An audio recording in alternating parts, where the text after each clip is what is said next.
మరియు యెహోవా మోషేకు ఇలాగ సెలవిచ్చెను, నీవు ఇశ్రాయేలీతో ఇట్లనము, యెహోవా ఆజ్ఞలన్నిటిలో దేని విషయమైనను ఎవరైనా పొరపాటున చేయరాని కార్యములు చేసి పాపి అయిన ఎడల ఎట్లనగా, ప్రజలు అపరాధుల అగునట్లు అభిషిక్తుడైన యాజకుడు పాపము చేసిన ఎడల తాను చేసిన పాపమునకై నిర్దోషమైన కోడెదూడను యెహోవాకు పాప పరిహారార్థ బలిగా అర్పించవలెను.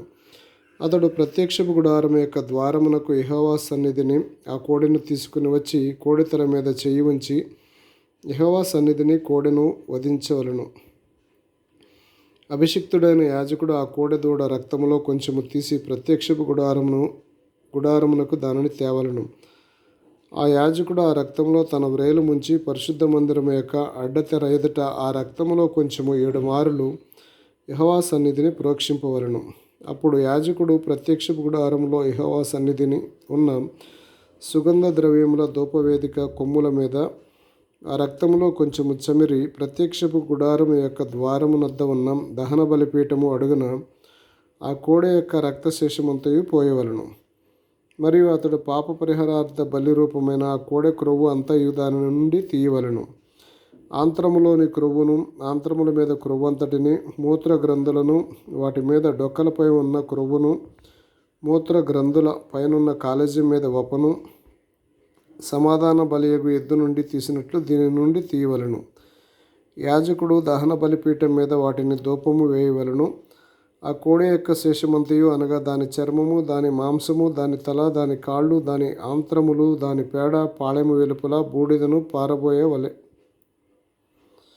పారబోయి పవిత్ర స్థలమునకు తీసుకుని పోయి అగ్నిలో కట్టెల మీద కాల్చివేయవలెను. బూడిద పారబోయి చుట్టూ దానిని కాల్చివేయవలెను.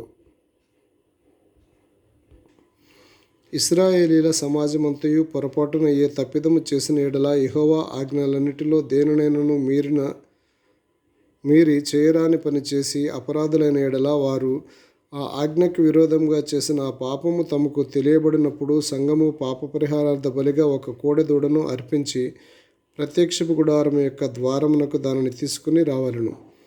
సమాజం యొక్క పెద్దలు యెహోవా సన్నిధిని ఆ కోడె మీద తమ చేతులు ఉంచిన తరువాత యెహోవా సన్నిధిని ఆ కోడెదూడను వధింపవలెను. అభిషిక్తుడైన యాజకుడు ఆ కోడె యొక్క రక్తములో కొంచెము ప్రత్యక్షపు గుడారములోనికి తీసుకుని రావలెను. ఆ యాజకుడు రక్తములో తన వేలు ముంచి అడ్డుతెర వైపున యెహోవా సన్నిధికి 7 మారులు దానిని ప్రోక్షింపవలెను. మరియు అతడు దాని రక్తములో కొంచెము ప్రత్యక్షపు గుడారంలో యెహోవా సన్నిధి ఉన్న బలిపీఠపు కొమ్ముల మీద చమిరి ప్రత్యక్షపు గుడారం యొక్క ద్వారమునద్ద ఉన్న దహన బలిపీఠము అడుగున ఆ రక్తశేషమంతయు పోయవలెను. మరియు అతడు దాని క్రొవ్వు అంతయు తీసి బలిపీఠము మీద దహింపవలెను. అతడు పాప పరిహారార్థ బలియగు కోడెను చేసినట్లు దీనిని చేయవలెను. అట్లే దీన్ని చేయవలెను. యాజకుడు వారి నిమిత్తము ప్రాయశ్చిత్తము చేయగా వారికి క్షమాపణ కలుగును. ఆ కోడెను పాళెము వెలుపలికి మోసుకుని పోయి ఆ మొదటి కోడెను కాల్చినట్లు కాల్చవలెను. ఇది సంగమునకు పాప పరిహారార్థ బలి. అధికారి పొరపాటున పాపం చేసి తన దేవుడైన యెహోవా ఆజ్ఞలన్నిటిలో దేనినైనను మీరి చేయరాని పనులు చేసి అపరాధి అయిన ఎడల అతడు ఏ పాపము చేసి పాపి ఆయనో అది తనకు తెలియబడిన ఎడల అతడు నిర్దోషమైన మగ మేకపిల్లను అర్పణముగా తీసుకొని వచ్చి ఆ మేకపిల్ల తల మీద చెయ్యి ఉంచి దహన బలి పశువును వధించు చోట యెహోవా సన్నిధిని దానిని వధించవలెను.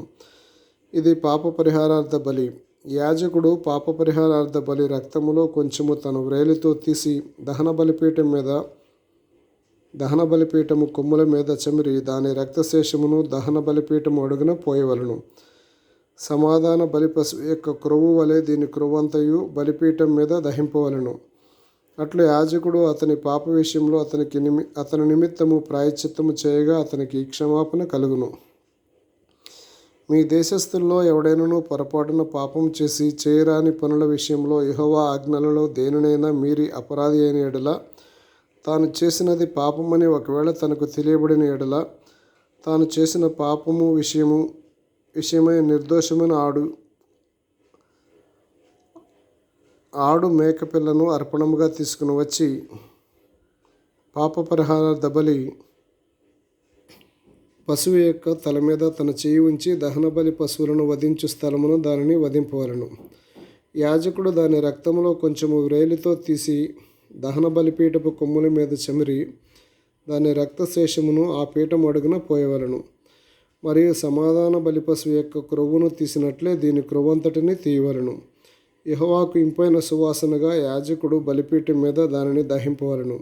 అట్లు యాజకుడు అతని నిమిత్తము ప్రాయశ్చిత్తము చేయగా అతనికి క్షమాపణ కలుగును. ఎవడైనానో పాప పరిహారార్థ బలిగా అర్పించుటకు గొర్రెను తీసుకుని వచ్చిన ఎడల నిర్దోషమైన దానిని తీసుకుని వచ్చి పాప పరిహారార్థ బలియగు ఆ పశువు తల మీద చెయ్యి ఉంచి దహన బలి పశువులను వధించు చోటున పాప పరిహారార్థ బలియగు దానిని వధింపవలను. యాజకుడు పాప పరిహారార్థ బలియగు పశువు రక్తంలో కొంచెము తన వ్రేలితో తీసి దహన బలిపీఠపు కొమ్ముల మీద చమిరి ఆ పీఠము అడుగున ఆ రక్తశేషమంతయు పోయవలను. మరియు సమాధాన బలి పశువు యొక్క క్రొవ్వును తీసినట్లు దీని క్రొవ్వంతయు తీయవలను. యాజకుడు యెహోవాకు అర్పించు హోమముల రీతిగా బలిపీఠం మీద వాటిని ధూపము వేయవలను. అతడు చేసిన పాపము విషయమై యాజకుడు అతని నిమిత్తము ప్రాయశ్చిత్తము చేయగా అతనికి క్షమాపణ కలుగును.